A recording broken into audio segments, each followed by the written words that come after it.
pemirsa, apa kabar kalian semua pemirsa? Hari ini pemirsa saya sudah pulang dari bioskop, sudah sampai rumah pemirsa. Eh, Bioskopnya itu tentang Tegar. Sangat sedih pemirsa menonton filmnya. Gara-gara Tegar itu bisa dibilang dia anak yang mempunyai kekurangan. Dia tidak mempunyai tangan, kakinya pun ada pemirsa, cuma satu pemirsa, yang satu pendek.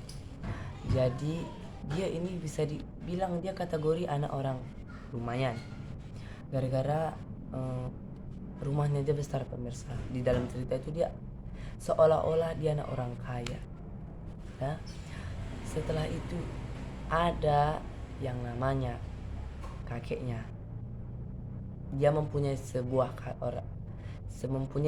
orang kakek. Kakeknya itu sangat menyayangi dia. Kelak berapa tahun kemudian, 10 tahun kemudian, dia ulang tahun. Dia meminta kado ulang tahunnya itu untuk bisa mendatangi sekolah, karena ibunya tidak mengasihi dia pergi ke sekolah. Karena ibunya malu pemirsa, mempunyai anak yang punya kekurangan. Yang seperti tadi saya bilang, dia mempunyai kekurangan tadilah yang saya bilang tadi, tidak mempunyai tangan. Nah itulah. Jadi ibunya ini kan orang, bisa dibilang dia orang lumayan, orang kaya. Enggak lah orang kaya, ya orang kaya lah, buat orang kaya. Jadi dia mempunyai anak yang seperti itu. Kayaknya dia malu, tidak terima dengan anaknya itu. Jadi berapa sebuah meninggal kakeknya. Sudah, kakeknya itulah kawannya yang paling dia cerita tentang sama siapapun. Sudah. Setelah itu kakeknya meninggal. Setelah itu dia mempunyai pembantu banyak, tetapi hanya satu pembantu yang bisa merawat dia, dan hanya satu pembantu yang mengetahui dia, si Tegar. Jadi itulah yang bernama Teh Iis. Saya masih ingat Teh Iis. Jadi Teh Iis itu lah dan pembantu lah. Ya udah, gimana ya bilang, pekerja di rumahnya, bersih-bersihkan rumahnya. Dia yang hanya tahu anak majikannya ada mempunyai kekurangan. Ada memang di cerita itu, tapi perannya tidak ditunjukkan. Hanya saja dibilangnya jangan sempat dikasih tahu kepada orang yang kerja di rumah ini saya mempunyai anak, katanya. Ya udah, cuma Teis itu aja yang tahu. Jadi kelak beberapa hari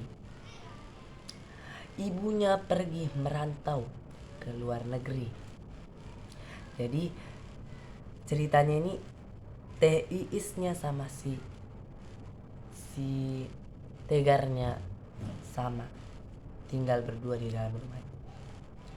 Kelak berapa hari kemudian Teis dikabarkan orang tuanya sakit.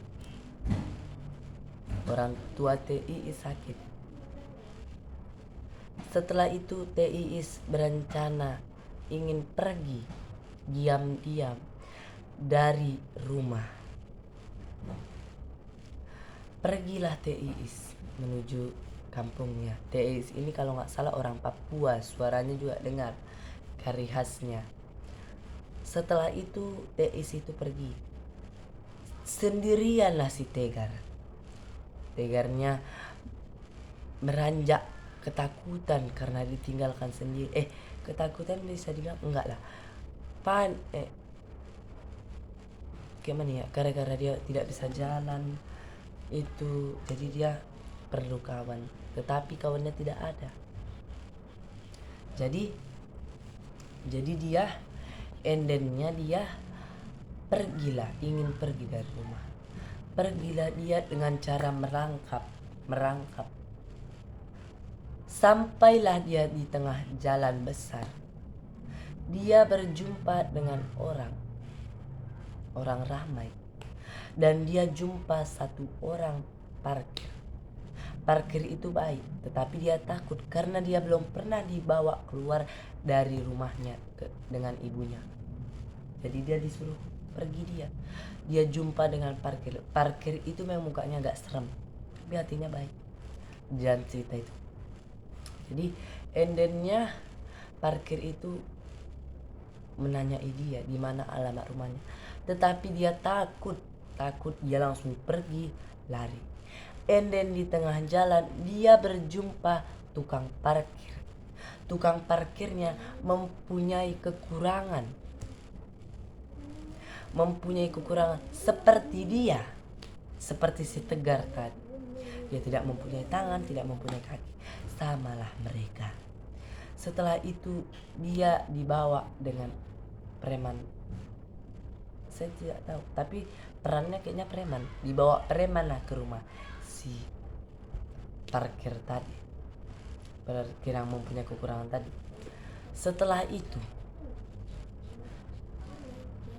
dia tinggal di rumah itu. Setelah itu dia yang parkir yang mempunyai kekurangan tadi, rupanya anaknya pernah memainkan bola. Setelah itu karena rumahnya si Tegar besar lebar, masuklah bolanya ke halaman si Tegar. Jumpalah si Tegar tadi dengan kawannya kemarin, anak parkir tadi, anaknya baik. Setelah itu tinggallah si Tegar bersama tukang parkir. Tukang parkir itu bukan hanya tukang parkir, dia juga seorang penyanyi. Nah, kelak beberapa hari Teh Iis dikabarkan di dalam cerita itu Teh Iis balik Teh Iis ditengoknya si Tegar tidak ada lagi di dalam rumah. Setelah itu dia langsung menelepon ibunya Tegar. Langsunglah dibilangnya, dia mengaku dia pulang kampung karena ibunya sakit. Rupanya ibunya sekarang telah meninggal dunia. Jadi baliklah ibunya si Tegar. Dilihatnya anaknya tidak ada. Senantiasa dia bersedih. Senantiasa dia bisa dibilang kecewa. Nah, bukan kecewa, dia bisa dibilang dia seperti menyesali perbuatannya. Nah, setelah dia menyesali perbuatannya, dia mencari si Tegar bersama Teh Iis. Dibuatnya gambarnya. Kelak beberapa jam dia berjumpa dengan orang itu mengenali tukang parkir dan mengenali Tegar. Diantarkanlah ke rumah Tegar, ke rumah tukang parkir. Rupanya orang itu tidak ada, orang itu keluar. Disitulah orang itu langsung masuk, bertanya kepada warga situ, tetangga. Oh, dia sudah bekerja. Oh, ya sudahlah kalau memang sudah bekerja. Kelak beberapa jam mereka kembali. Tegar memang tidak mau lagi balik. Dia pingin bersama tukang parkir tadi. Dia sangat nyaman kepada tukang parkir itu. Jadi dia endingnya dia kesal dan ibunya membujuknya, dan tukang parkir tadi baik. Ya udahlah Tegar, ikut aja kepada ibumu. Kelak hatinya diluluhkan. Jadi dia sudah pulang ke rumahnya. Jadi dia sudah pulang ke rumahnya. Disitulah dia sudah disekolahkan.